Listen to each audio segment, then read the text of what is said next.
Another night, another World Cup memory. Welcome back to the Armchair Galacticos podcast. Tonight's episode, Switzerland versus Colombia, the match that closed out the round of 16 and somehow it produced 0 goals across 120 minutes. Nobody had either of these two in their final 8 before the tournament started, and honestly, watching this match, it's easy to see why the neutral doesn't tune in for the tactics. Switzerland's mid-block did to Colombia exactly what it's done to every other opponent so far. Forced them wide, choked off the middle, and made James Rodriguez work for every yard of space he found.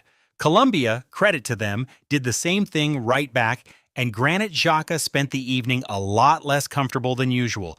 Regulation ended scoreless, extra time nearly didn't. John-Luc Comi rose for a header that came back off the crossbar, and then, in maybe the moment of the match, a rare Xhaka mistake in his own half-gifted Jamonton Campaz, a run at an open goal.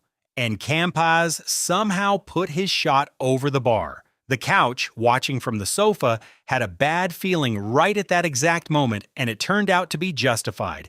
Here's the real story of this one, though. Who Switzerland didn't have, and who they did. Johan Manzambi, their 20-year-old breakout star, 3 goals, 2 assists in the first 4 matches of this tournament, picked up an injury in training the day before and was ruled out entirely.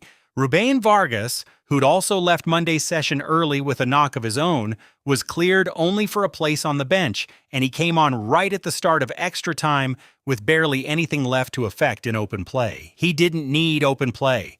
When it went to penalties, Vargas stepped up and buried the decisive kick himself, and the shootout genuinely turned on 2 Colombian misses. Davinson Sánchez smashed his effort against the crossbar. Cucho Hernández saw his low strike saved by Gregor Kobel. Then Vargas scored to make it 4-3 and send Switzerland through in front of a BC Place crowd that was, by all reports, overwhelmingly dressed in Colombian yellow, with FIFA President Gianni Infantino among those watching it slip away for Los Cafeteros. For Colombia, this is now back-to-back World Cup exits on penalties. They also went out this way to England in the round of 16 back in 2018, and they missed the tournament entirely 4 years ago in Qatar. And their best chance at a first quarterfinal since 2014, when they fell to host Brazil, ends without a single goal scored across 2 full hours of football. James Rodriguez, 34 years old, and once again playing like it was 2014, will look back on this one and wonder how a team that controlled long stretches of the second half and extra time didn't find a single way through.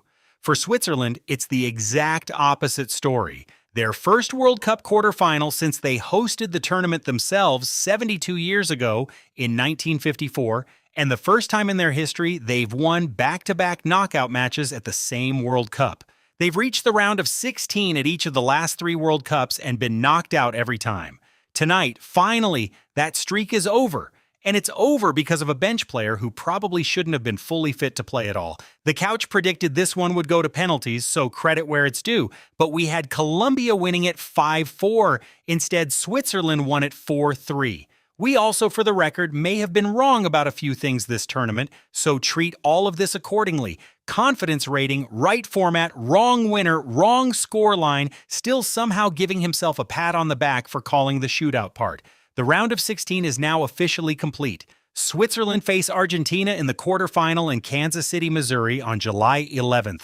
An intriguing tie between a team riding a wounded, gutsy run and the defending champions who just needed a miracle of their own to get there. That's the Armchair Galacticos read on Switzerland versus Colombia. The couch is signing off, right about some of it, wrong about most of it, same as always.